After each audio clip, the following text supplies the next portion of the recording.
Alright, y'all. Today we are going to talk about policing in America. Yo, Dre, I got something to say. I'm going to talk about the history of policing, including the creation of policing, and how it has evolved from there into where we are today. Like in the aftermath of the day of Breonna Taylor and George Floyd and recently Kawan Charles. And we're gonna talk about how it's been a racist system all along, and it's been created as a norm that we've come to accept, especially as white people. We're gonna learn how the police are incapable of fixing themselves, and without police accountability, it's not going to be fixed. They have to have accountability, or the atrocities of the situations that we see are just going to continue. And today, they fuel a dirty, flawed capitalism system. That's part of the evolution of policing, is adapting to the times and what happens and continuing to make those changes. Reminds me of a good book by a man named Khalil Gibran Muhammad. It's called The Condemnation of Blackness.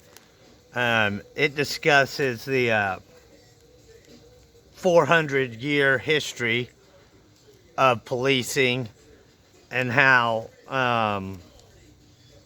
black people have become the face of the enemy or the criminal.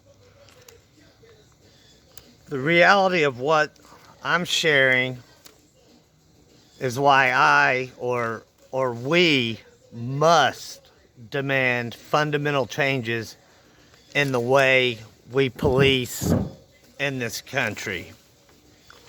Policing is itself just one of the symptoms of a major illness or an epidemic of our criminal justice system, or I prefer to call it our criminal injustice system, which is very clear, or I hope should be made very clear. Police are a major player in this taxpayer-funded illness or terrorist organization.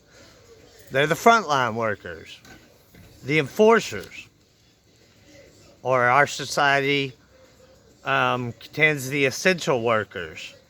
They're the ones with guns that feed this flawed system of capitalism. They're the ones who feed our for-profit prisons, one of the other sides of the systematic racism. For-profit systems is how or why our country is number one in the world in mass incarceration. They feed this massive system of white supremacy that we must dismantle. It destroys family, and as we see on TV and know, it destroys lives. And between this terroristic system of the police, we have other players in this war on the poor or war on marginalized populations. This is what's called systematic racism. Our legal system is big business in capitalism. There's all sorts of players, prosecutors, judges. It maintains the haves. It ensures that the haves have more, and it keeps the have-nots from having. It just makes the gap go bigger. Capitalism, once again. This is also, once again, an example of class warfare, the war on the poor.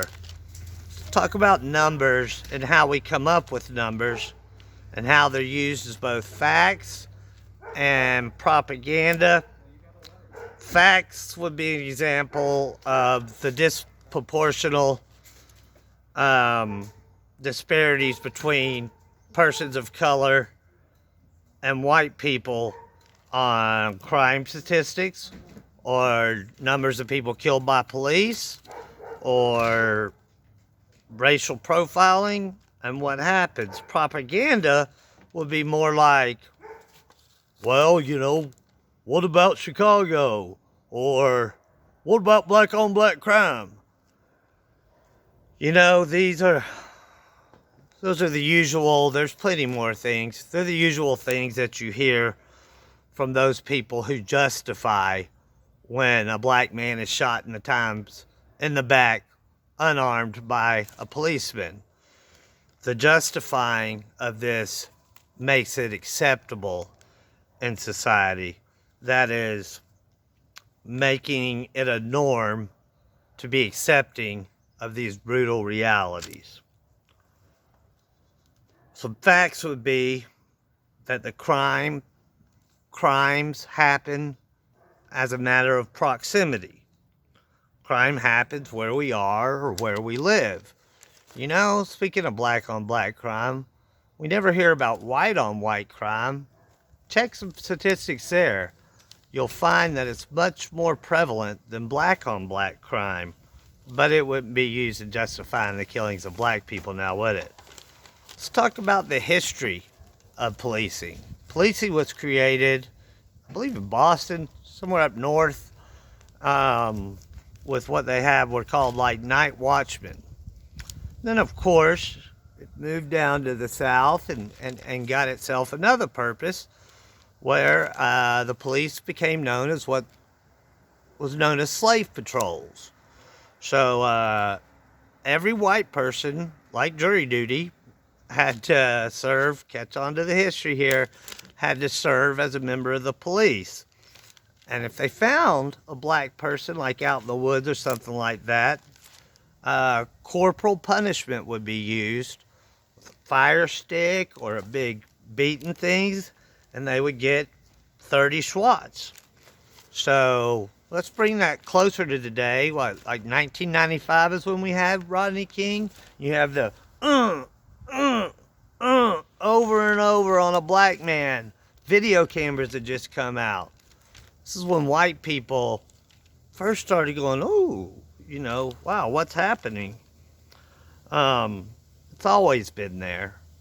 Rodney King was what woke me up in my, I guess I was around 20 years old then. Anyway, back to history. After the Civil War, of course, is known for abolishing slavery. Policing or incarcerating and imprisonment was a way to continue slavery. It kept going, imposing this awful crime on humanity and continuing it, which we see just gets continued to evolve. At the beginning of the 19th century, the KKK, the Ku Klux Klan, was responsible a lot for policing, and that's when we have what is known as the Great Migration. Great Migration is when black people started moving up north, and that's whenever, black people would move into a northern neighborhood, like an Irish neighborhood or something, and Molotov cocktails would be formed, or black people started getting killed there, and then you have it becoming a national norm of continuing to just accept the brutalization of black people. The numbers of crimes and arrests and those who are imprisoned are disproportionate once again. I mean, speaking of, remember when I said crimes are a thing of proximity? Notice that I'm wearing a hoodie. I'm in a predominantly white neighborhood, and I'm clearly a white boy or a white man. Incidentally, Trayvon Martin was also wearing a hoodie. Trayvon was 15-year-old black kid. Sparked the organization Black Lives Matter, which of course is now a worldwide movement.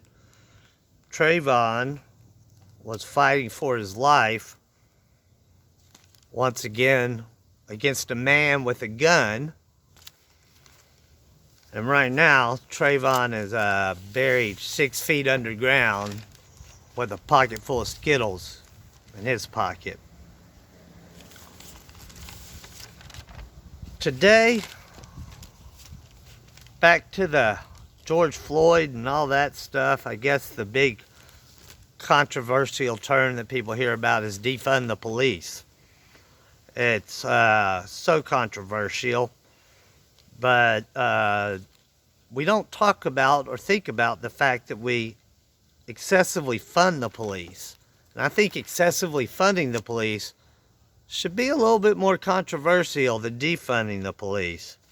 In my town, here in Fayetteville, policing is around 60% of the city budget, which is way out of control.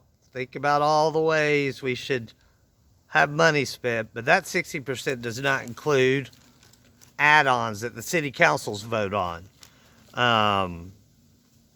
Doesn't include the $37 million police station that's being built in a poor neighborhood, incidentally.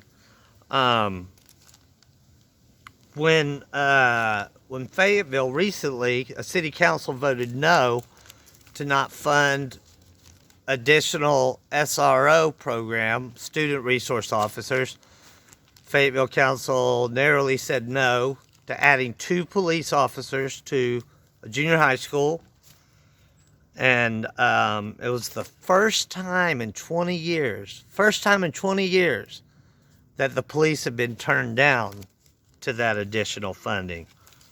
Boy, the pushback and propaganda was swift.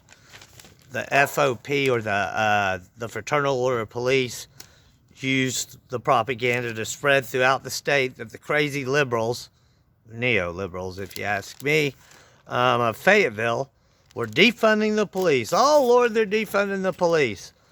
So the following week, there was a unanimous vote on the DTF, or the Drug Task Force, the racist program, the Drug Task Force.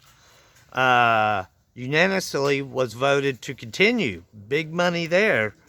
Propaganda worked. And because of that, partnerships of power were created. And once again, we find ourselves here.